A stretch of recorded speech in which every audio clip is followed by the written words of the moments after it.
President William Ruto's open and direct questioning of the Jubilee administration's financial wisdom in investing 4 billion shillings in a small arms manufacturing plant has elicited varied reactions. Ruto, in an interview on Wednesday, used the arms investment to demonstrate why the government should have invested instead in labor-intensive projects that would create more job opportunities. But while launching the project back in April, President Uhuru Kenyatta termed it a game-changer in the country's security management, while Interior Affairs Cabinet Secretary Dr. Fred Matiang'i said it would decisively eliminate brokers from the arms supply chain. Sam Gituku tells us more.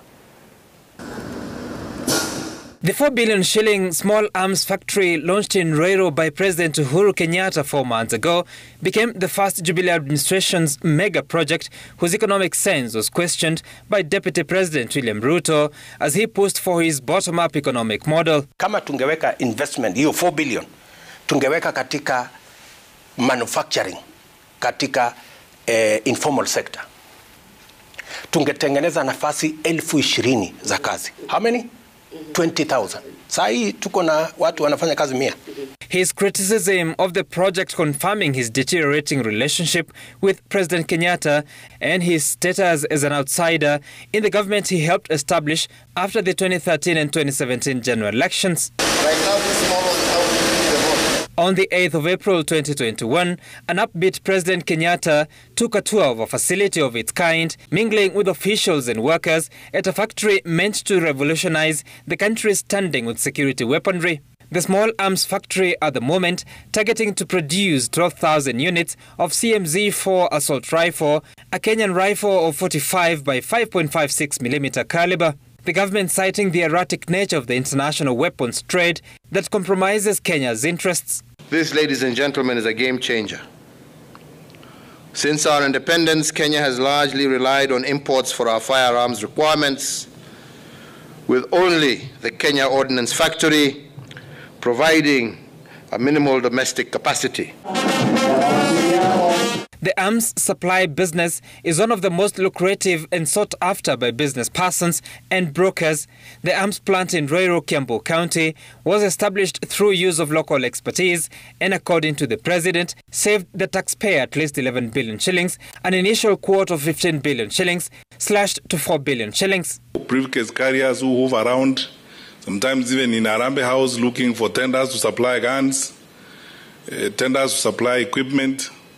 And when that equipment gets here, it's probably twice or thrice the actual cost, of course, to the loss of the Kenyan taxpayers. But according to the Deputy President, it would have been more prudent to invest the 4 billion shillings in an enterprise that would directly benefit more job seekers. Kama tungeweka the same 4 billion kwa program ya housing, tungetengeneza nafasi ya kufanya kazi 5,000. But the Interior Cabinet Secretary holds that the factory would eliminate cartels and middlemen who for years have dominated the security sector by supplying arms, uniforms and other equipment at exorbitant prices. For the life of all of us, we will say goodbye to those people who stress us loitering around trying to sell us guns.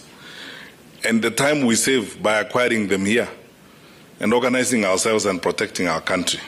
The tale of one strategic investment that has split the top 2 officials in government that has now come into focus in the Kenyatta succession politics of a deputy who feels government projects ought to be labor intensive.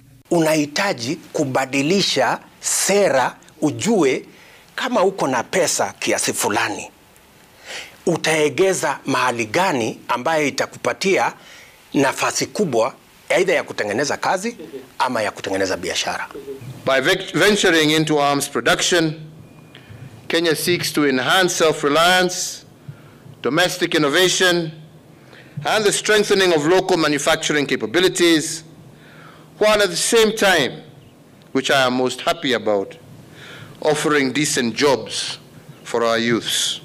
When asked to clarify whether he is opposed to the Ruiri plant a day after the revealing interview with Inoro FM, Ruto responded, I think it is available on YouTube, my statement of yesterday, Leto.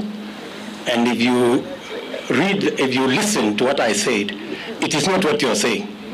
I neither opposed nor am I trying to run away from anything. Sam Gitukusure, TV. Look at it. It will answer your question.